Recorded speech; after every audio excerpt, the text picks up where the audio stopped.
Hello again, and if you're new here, welcome. We've got something a bit different this time. Normally, I'll discuss my 5 latest indie reads, and such a video is on the way soon. But until then, I will talk about 5 characters I've discovered thanks to the members of our Tumblr bookstore, which is an online book community and bookstore you should definitely join if you haven't yet.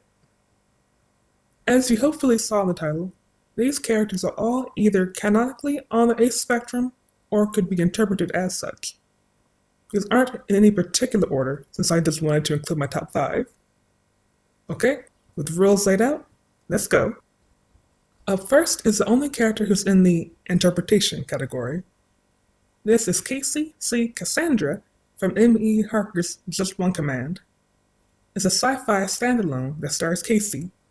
Although you could feasibly see some romantic interest, in my eyes, this is a purely platonic book, and that's one of the things I like most about it. Casey doesn't have time to bet her eyelashes at anybody.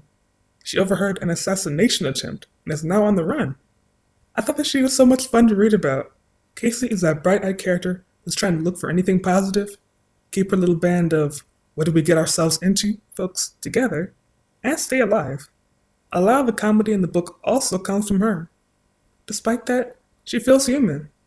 There are times where she's sincerely overwhelmed, and that just makes me like her more. Again, this is more through interpretation, but this is how she came across to me, and it was a lot of fun to read about. I certainly recommend checking out this book if you want something besides romance, and keep an eye out because Harker has more works too that I'm very excited for. So be sure to show this some love.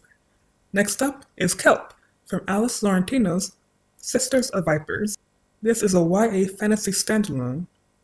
Kelp is a sea demon, which, yes, sounds intimidating, but trust me, he's a sweetheart. He's a big brother figure for the main character. This puts him in more of a supporting character role, but that doesn't take away from how great he is.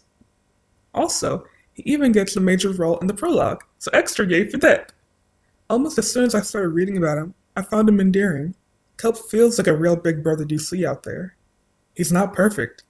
He can be jealous of his younger sister for certain abilities that come naturally to her, but he is also very protective and puts her first. As the story goes on, Kelp just becomes more and more interesting, including his dynamic with the leads. This is why I'm saying that he might not be the star, but he knows how to shine in every scene he's in. He does a great job of balancing teddy bear big brother who can give you a hug when you most desperately need it, and, oh yeah, he is a sea demon. I probably should watch out. You should get this book to learn more about him. There's a lot I couldn't say because of spoilers, so you'll have to find out for yourself. While you're at it, you should also check out Laurentino's additional works. She currently has 2 other standalones available. You've got Shadow's Hidden Blade, a YA science fiction and fantasy novel about one girl who's only lived in a circus, and another girl who's a changeling who have to come together to uncover secrets about their world.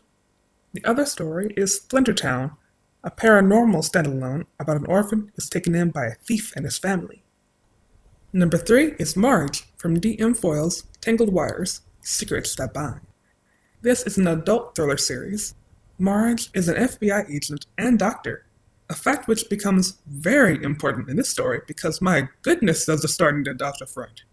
She's a pretty prominent character in this novel, being there for the bulk of the chapters, and getting some amazing scenes with the 2 leads. Marge is also the mom friend, but if you ask me, she's really the big sister friend. If I could describe her in one word, it would be spunky. She has the cutest banter with the main guy in this. When one of them is mad at the other, they use their full names just to be really sure that the full extent of the chastisement is felt, and I adored that. Marge is the right amount of no-nonsense in a world of people who would otherwise go off and get themselves killed. She was probably the only reason this book can even happen, if we're being honest. So go Marge! MVP for sure. So if you haven't read this book yet, please do. Book 2 is also on the way, and is already available on pre-order, or for ARC reading if you like doing that. I've had some fun yapping about this one with Foyle, so I can't wait to see what happens next. Number 4 is Pamela Burnett from Elena Capella's Blood on a Yellow Rose. This is an adult, low fantasy dramedy. Pamela is a palliative doctor. Now, she's also a vampire. She used to be a rock star, though. Quite the resume on her, huh? After she died of an overdose, she was turned. And no, that's not a spoiler. It's in the blurb, I promise. What's so much fun about Pamela is how comfortable she is being herself. Back before she was turned, being aromantic and asexual wasn't really understood, but that didn't turn her into someone who was meek or mild. She speaks her mind, not hesitating to tell off people who keep flirting with her even when she said that nothing was going to happen. Is Pamela pretty? And does she enjoy that? Yes. But that doesn't give anybody the right to be with her. Pamela is someone who stands up for herself and encourages others to do the same. That's what we see between her and the other star. Something else I liked was the more tender moments that we see with Pamela and how her past affects her. But since that could potentially get into spoiler territory, I'll just say, go check it out yourself. Also, Capella has a prequel coming out for the supporting characters in this that'll show how they meet. Double also, they have another sequel called Night of the Justified Deaths, which is a sequel to Night of the Blue Moon, a sapphic superhero fantasy, and that'd be up your alley. And last but not least, Kamatari from Steph Manser's Residual Hate. Oh, Tari. Yes, we're on a nickname basis. Actually, he might not let me use that if you're here right now, but what he doesn't know won't hurt him.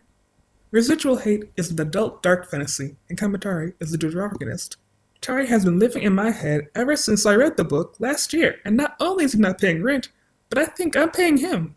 Not sure that's fair. All of you fellow Batman and or Wolverine fans out there, this one goes out to you. Tari is the main character's sort of adopted brother, and the type of character who glares at everybody, but if you just keep on chipping at his tough exterior, you'll see a really warm-hearted guy inside. He's a great fighter, he doesn't put up with foolishness, he's honestly pretty funny in my opinion, even though he's not trying to be, and the dynamics he has here are by far my favorite in the story. It is so touching to watch someone like him learn that it's okay to actually open up to someone, even if he does it in teeny tiny amounts. But hey, for 2 seconds, he didn't glare at you.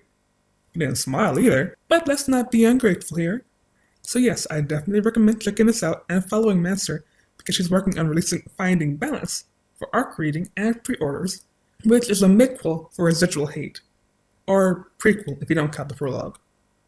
So far, I've just been bugging Manser on when this will get released, so I can finally shove people towards it. Now that we're getting closer, if we could all come together for one big collective shove, that'd be great. 8 for efficiency. So that's our list. Sisters of Vipers, Blood on Yellow Rose, and Residual Hate are all on sale for this month too. Just in case I haven't said it enough, please check out these stories. They're really fun and I adore these characters to bits.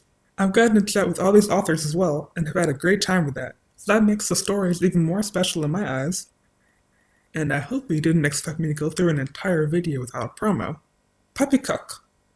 It's not out yet, but next May in 2027, I'm going to be publishing part 1 of War Siblings. It's a trilogy that shows how Athena and Ares grow from young gods to the ones who are famous in myths. Only their supposed hatred of each other is really a facade, so that they can secretly work together to make Greece and the world safer. Athena is also an Arrow Ace character, so keep an eye out for that too, please. But that'll be all from me today. I hope you have a great week, and thanks for tuning in. Please like and subscribe for more like this. See you in the next video.